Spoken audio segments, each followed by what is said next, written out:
दोस्तों, हाल ही में एक नए गोल्ड की चर्चा दुनिया भर में चल रही है। खासकर भारत में इसको लेकर काफी सारी बातें कही जा रही है। यहाँ तक कि खनन और मेटल सेक्टर के दिग्गज भी इस सोने को लेकर ऐसा दावा कर रहे हैं, जिससे दुनिया भर में इस गोल्ड को लेने की होड़ मच गई है। इसके अलावा हाल ही में चीन ने एक ऐसा खेल खेला है जिसने भारत की चिंता बढ़ा दी है। पूरी अपडेट क्या है, आइए जानते हैं आज के इस वीडियो में। लेकिन आगे बढ़ने से पहले वीडियो को लाइक करके चैनल को सब्सक्राइब जरूर कर लीजिए। दरअसल हाल ही में कॉपर की कीमतों में जबरदस्त उछाल आया है, जहां इसकी कीमत $10,000 प्रति टन के पार पहुंच गई है। लेकिन सवाल ये है कि ऐसा क्या बदला कि तांबा अचानक इतना हॉट कमोडिटी बन गया है। असल में नए दौर की हर आधुनिक तकनीक में कॉपर की जरूरत बढ़ गई है, फिर चाहे वो इलेक्ट्रॉनिक व्हीकल्स हो, रिन्यूएबल एनर्जी हो, आर्टिफिशियल इंटेलिजेंस हो या डिफेंस सेक्टर, हर जगह कॉपर की मांग तेजी से बढ़ रही है। और इस बढ़ती डिमांड को भांपते हुए अब भारत के दो बड़े कॉर्पोरेट्स ग्रुप अडानी और JSW भी इस रेस में उतर चुकी है। जबकि इससे पहले भारत में सिर्फ हिंडाल्को इंडस्ट्री और सरकारी कंपनी हिंदुस्तान कॉपर ही कॉपर का उत्पादन करती थी। लेकिन अब वेदांता ग्रुप के चेयरमैन अनिल अग्रवाल ने तो कॉपर को अगला सोना कहा है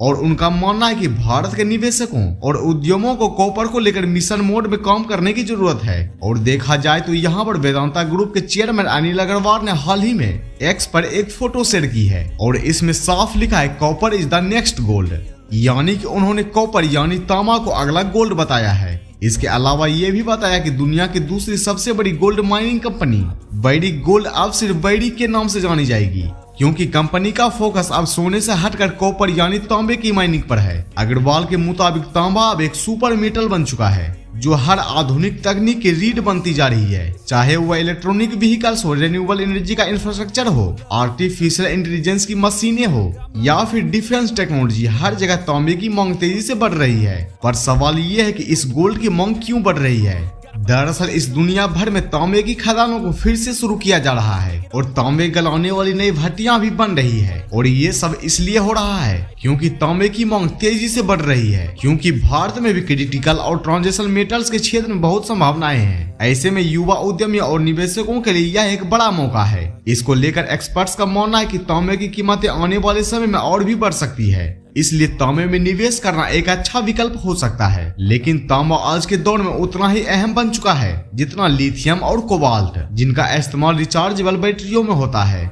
मगर तांबे की अहमियत सिर्फ यहीं तक सीमित नहीं है, बल्कि यह आपके सेल फोन से लेकर LED lights, flat screen TV और ट्रांसमिशन लाइनों तक हर जगह मौजूद है। देश की जरूरत का ज्यादातर तांबा भारत आयात करता है और 2023 में सरकार ने इसे 30 महत्वपूर्ण खनिजों की लिस्ट में शामिल किया है। जबकि साल 2018 में वेदांता ग्रुप के सैटेलाइट कॉपर प्लांट के बंद होने के बाद भारत के तांबे के आयात में तेज बढ़ोतरी हुई, क्योंकि यह प्लांट अकेले सालाना करीब 4 लाख टन तांबा बनाता था। और अगर आपको नहीं पता तो आपको बता दें कि भारत हर साल करीब 5.5 लाख टन रिफाइंड तांबे का उत्पादन होता है, जबकि घरेलू जरूरत 7.5 लाख टन से भी ज्यादा है, यानी खपत उत्पादन से कहीं आगे निकल चुकी है। ऐसे में इसी गैप को भरने के लिए भारत हर साल लगभग 5 लाख टन तांबा आयात करता है। जबकि इंडस्ट्री एक्सपर्ट्स का मानना है कि 2030 तक देश में तांबे की मांग दुगनी हो सकती है, जिसकी बड़ी वजह यह भी है कि भारत में फिलहाल प्रति व्यक्ति तांबे की खपत सिर्फ 0.6 किलोग्राम है, जबकि वैश्विक औसत करीब 3.2 किलोग्राम है, जो आने वाले समय में तेजी से बढ़ सकता है। अगर वैश्विक स्तर पर देखें तो तांबे के उत्पादन में चिली सबसे आगे है,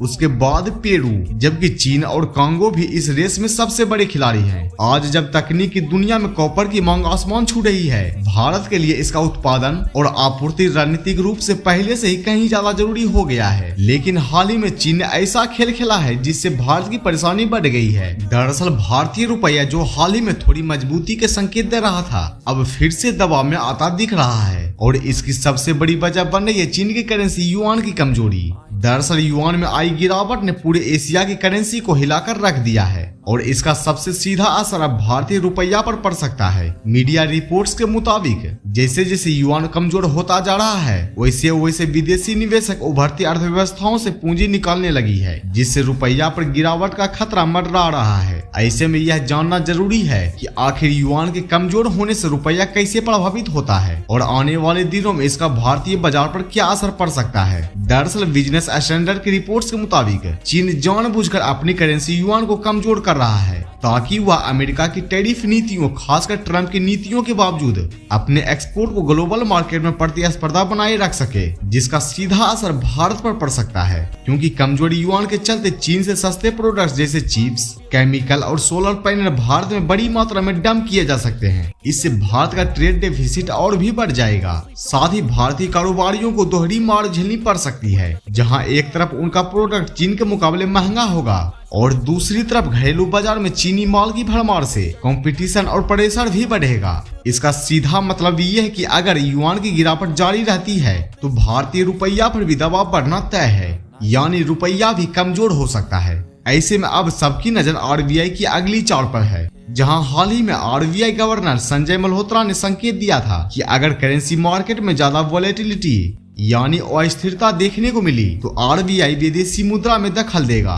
ताकि ग्रोथ को रफ्तार दी जा सके। लेकिन इसका साइड इफेक्ट यह भी है कि इससे रुपया और भी कमजोर पड़ सकता है और देखा जाए तो युआन एशियाई बाजारों के लिए एक तरह से एंकर करेंसी का काम करता है, यानी इसकी चाल बाकी एशियाई मुद्राओं की दिशा तय करती है। जब युआन कमजोर होता है तो उसके साथ ही दूसरी एशियाई करेंसियों, खासकर भारतीय रुपया पर भी दबाव बढ़ जाता है। ऐसे हालात में भारतीय रिजर्व बैंक यानी आरबीआई भी रुपया को थोड़ा गिरने दे सकता है ताकि भारत का एक्सपोर्ट ग्लोबल मार्केट में चीन जैसी अर्थव्यवस्थाओं के मुकाबले प्रतिस्पर्धा बनी रहे। कुल मिलाकर भारतीय रुपया इस वक्त एक ऐसे दबाव से जूझ रहा है जो पूरी तरह घरेलू नहीं बल्कि चीन की रणनीतिक मुद्रा नीति से जुड़ा है। जैसे जैसे चीन युआन को कमजोर करता जा रहा है, इसका असर पूरे एशिया की करेंसियों पर पड़ रहा है और रुपया भी इससे अछूता नहीं रहेगा। आने वाले हफ्तों में अगर युआन और गिरता है तो रुपया में भी और कमजोरी देखी जा सकती है। ऐसे माहौल में आरबीआई की नीति खासकर विदेशी मुद्रा बाजार में उसका हस्तक्षेप निवेशकों और आयातकों के लिए सबसे अहम संकेतक साबित होंगे, जो तय करेगा कि बाजार किस दिशा में आगे बढ़ेगा।